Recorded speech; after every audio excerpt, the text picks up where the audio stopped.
That's the sound of a big deal. At Wayfair, that sound happens a lot. Dream sofa for half the price?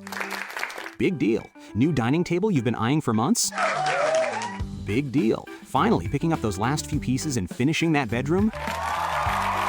Now that's a really big deal. Whatever your home needs, Wayfair has the selection, the savings, and over millions of 5-star reviews to back it up.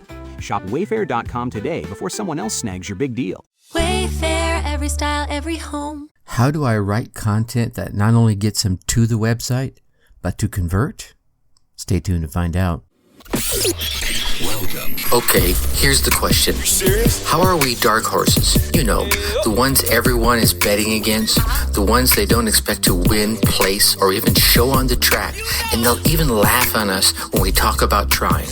How do we show the world our greatness and triumph? Come on. Well, that's the question, and this podcast will give you the answers. Let's go. This is The Dark Horse Entrepreneur. My name is Tracy Brinkman. And push it up. What is up? What is up, my Dark Horse friends and family? Welcome back to your daily dose of writing that converts learning. I'm your Dark Horse host, Tracy Brinkman, and you? Well, as you know, that is infinitely more important. You are a driven entrepreneur or one in the making. Either way, you're here because you're ready to start, restart, kickstart, just start leveling up with some great marketing, personal or business tips and results in order to build that beautiful business of yours into the empire it absolutely deserves to be. And that's why I'm here hitting you with yet another daily success episode coming to you straight from the Dark Horse HQ as we dive deep into success with actionable advice, tips, and steps designed to help you level up your game, because as we already know, there are no shortcuts to success except for taking those little steps towards your goal every single day. Now, before we kick this off, I know you want to keep getting all these daily success tips, so please, if you're getting any value out of this podcast, go on down there and hit that subscribe button. While you're there, hit us a 5-star rating and drop us some kind words in the review. These subscribes, ratings, and reviews tell the podcast platform algorithms to give us a boot in the pants up a little bit in the rankings so that we can reach more driven entrepreneurs just like yourself. So if you're getting value, please take a moment, show the love, and help us spread the word. All right. We had an amazing interview episode with Colonel Carla Bass yesterday, all on the topic of writing, and I thought, what a great topic to continue through the week, because the battle rages on for content, right? What are the best ways to write content? But if you think about it, the data and the research cannot be ignored. SEO, y'all, yeah, it matters. You as an entrepreneur and as a content creator are going to have to make sure your writing is optimized both to attract your readers and the search engines to the party. Yeah, you got to bring them in the door before you can do anything else. Now, it's a little difficult, right? You got to find that balance, right? You're a busy entrepreneur. You don't have all the time in the world. Well, we all have 24 hours, right? That's all equal. But you're trying to get things done. So now you're going to sit home. You got to master and finesse how you're going to write. But at the end of the day, if you want your entrepreneurial venture to gain any legs, your content is going to have to convert, and you're going to have to kick some dollars in the bank as a result of that. So going through the polls of a number of research pieces, I have come up with a number of tips as a result. So this is not all just me spouting intelligence. This is doing a little research and trying to bring that to you to deliver some value. And these are presented to you in no particular order. We're going to start off with number 1, which is kind of important. You want to develop searcher empathy. What does that mean? Well, searcher empathy, you could say, is devoted to, the searcher. In whatever niche you're in or whatever topic you're focused on, the person that's out there and they get on Google or Bing or Yahoo or whatever search tool they're using, and they're typing in those words to find you. What are they typing in, right? Not what great content can you deliver, not what do you think all the pundits out there are spouting from the rooftops. What is your audience typing in to that search bar in there when they're looking for your content? Now that's where you start crafting. That's where you start optimizing the content through the perspective of the person looking for you. And here's why I say this.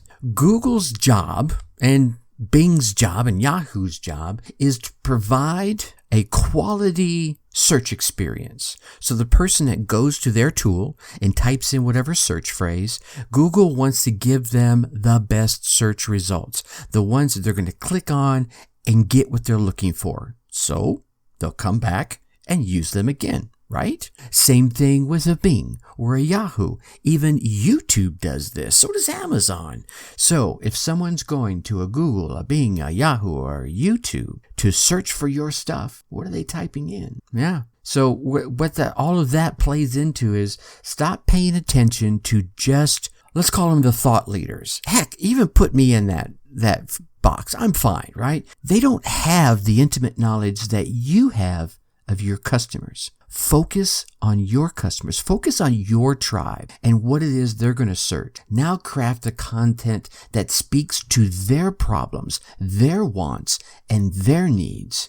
If you do that, Google and Yahoo and Bing and YouTube, yeah, they're going to reward you with searchers. All right, organic traffic is what they call that, y'all. All right, here's a little known one.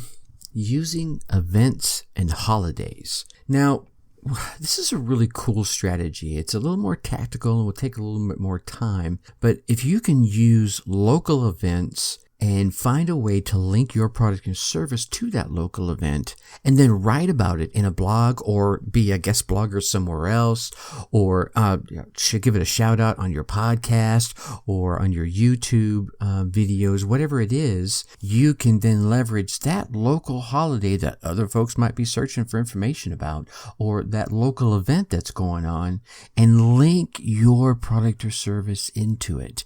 Let me give you, I'm just going to pull an example out of the air. I've become here lately known for my beard, so I used a couple of different beard products and have settled in on a brand I really like. And so if I was the person that was promoting this particular beard product, I'd probably target a niche of folks that are probably more widely known for having their beards than others. That could be hunters, that could be motorcycle enthusiasts, right? Those two niche groups of men are probably more likely to have a beard than not.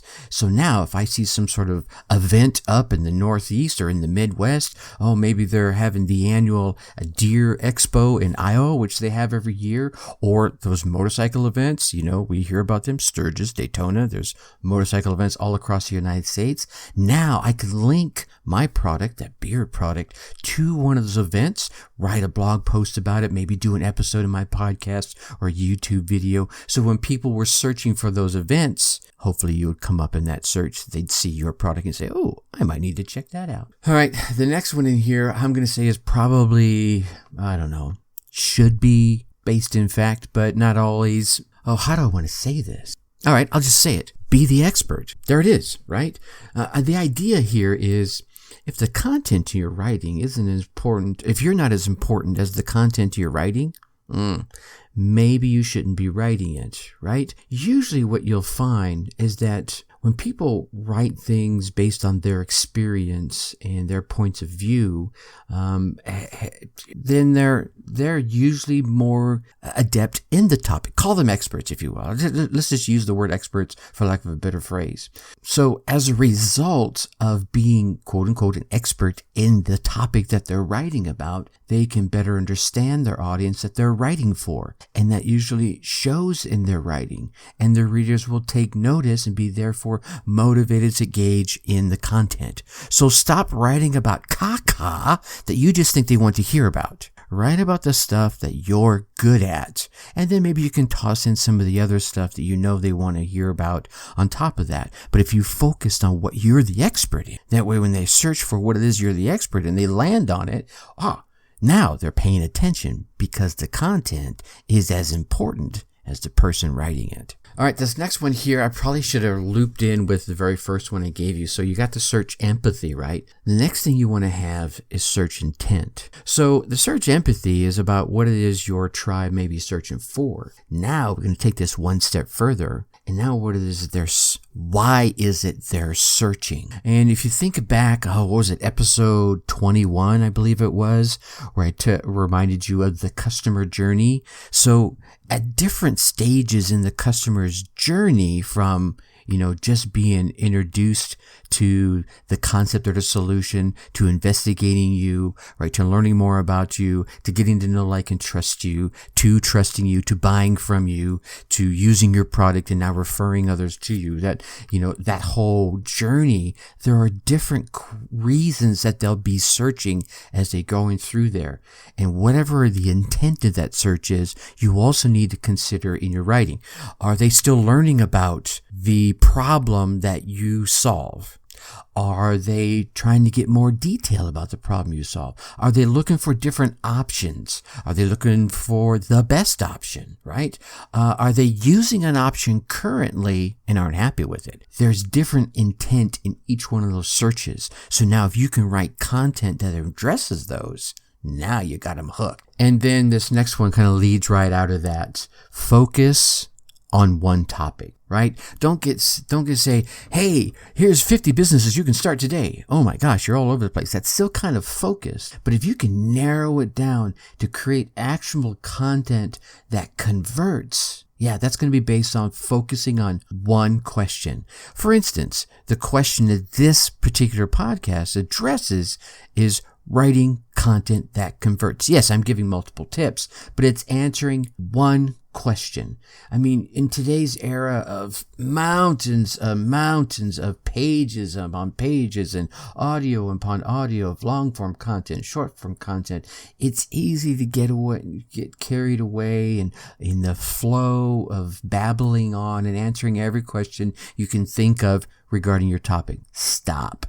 If conversion's your goal, answer one question, right? In your piece of content, answer one question. And then you can create another piece of content to create each answer for all those other myriad of questions that you have the ability to address. The more concise and the more compelling your answer, the more likely you're going to get that person to convert. All right, my Dark Horse friends and family, I'm going to wrap it up for this episode, but tomorrow we're going to chat even more about some more tips on enhancing your content to get them to convert. Now, I know we're going to keep getting these daily success tips, so go on down there, like I mentioned earlier, hit that subscribe button. While you're there, yep, that's it. Go ahead, give us a 5-star rating, drop us some kind words in the review. Heck, drop us some words of improvement. I'm always looking to grow as I try to help others to do the same. It'd be remiss of me not to try, right?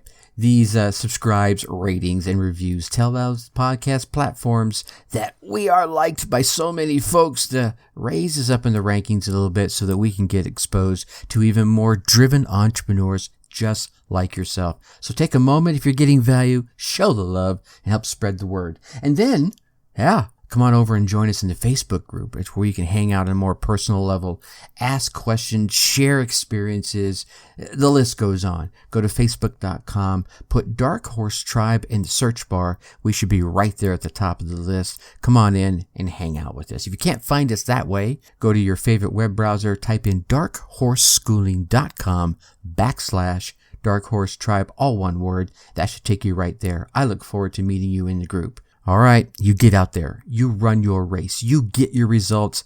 Come on into the Facebook group and let me hear about them. Until tomorrow, think successfully and take action. Thank you for listening to the Dark Horse Entrepreneur Podcast. Thanks for tuning in. Check us out at www.darkhorseschooling.com. All right. My name is Tracy Brinkman.